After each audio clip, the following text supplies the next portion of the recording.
Hey everyone, and welcome back to the channel. Today, we're diving into a topic that can make or break a business.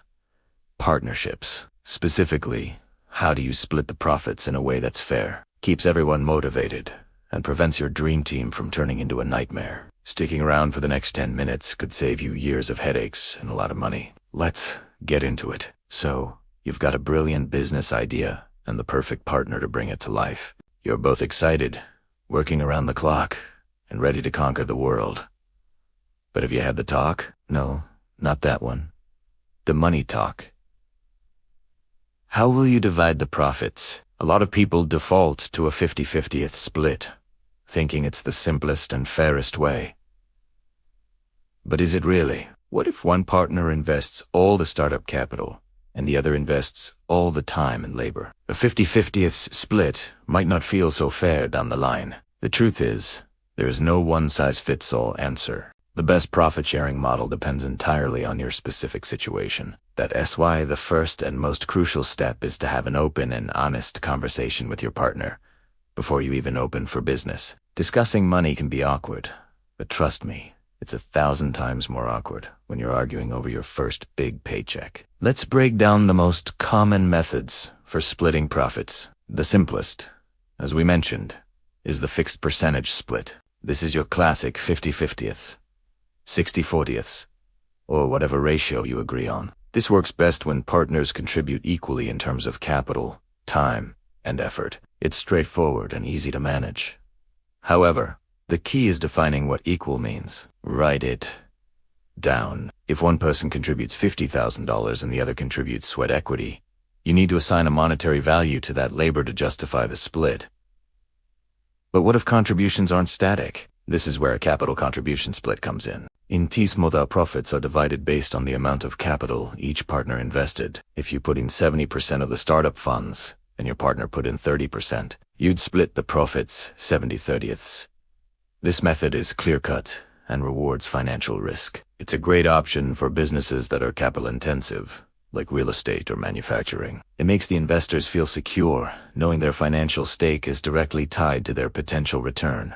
Now, let's talk about sweat equity. Not everyone has cash to splash, but time, skills, and industry connections are invaluable. This is where a salary-based or guaranteed payment model can be a game. Here's how it works.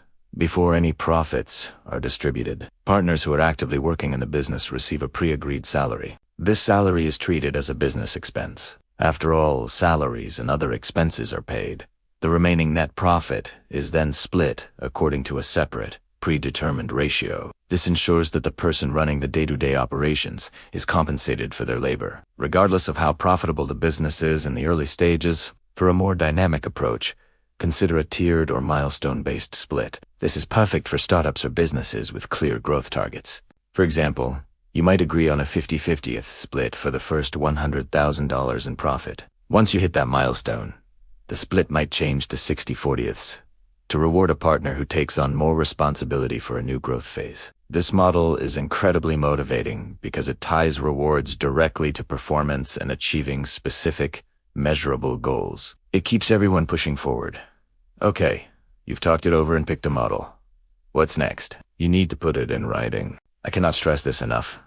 Get a legally binding partnership agreement. This document is your business's constitution. It should outline everything, not just the profit split, but also roles and responsibilities, decision-making processes. What happens if someone wants to leave, and how you'll resolve disputes.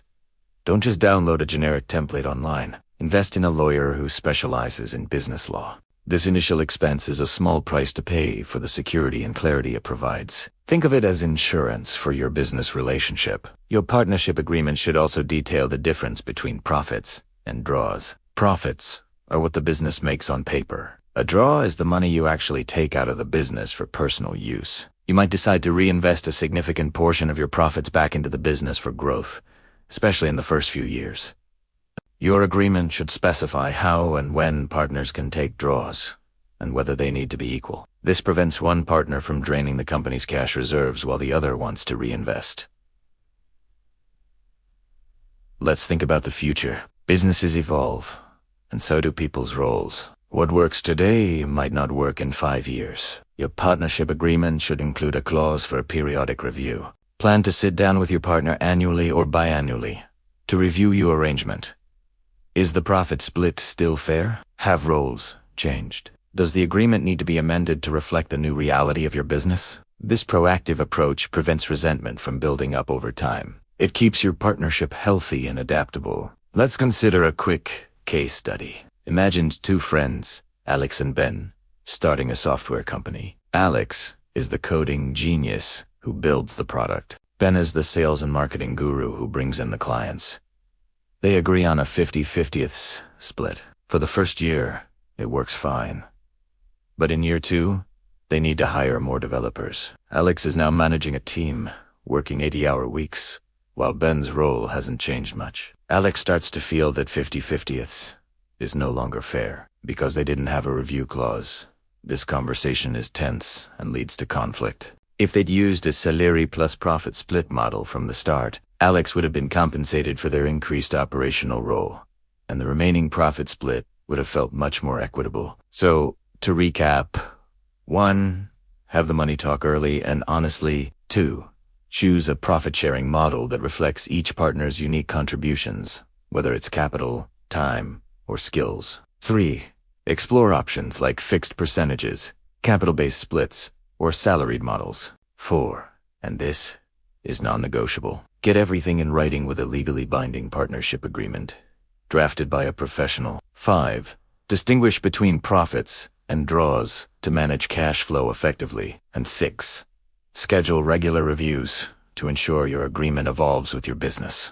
Building a business with a partner can be one of the most rewarding experiences of your life. By setting up a clear, fair, and legally sound framework from day one, you're not planning for failure. You're building a strong foundation for massive success. You're replacing potential conflict with clarity and trust, allowing you both to focus on what you do best, growing your empire. I hope this has given you a solid roadmap for navigating profit sharing in your partnership. It's a complex topic, but breaking it down makes it manageable. If you found this video helpful, do me a favor and hit that like button.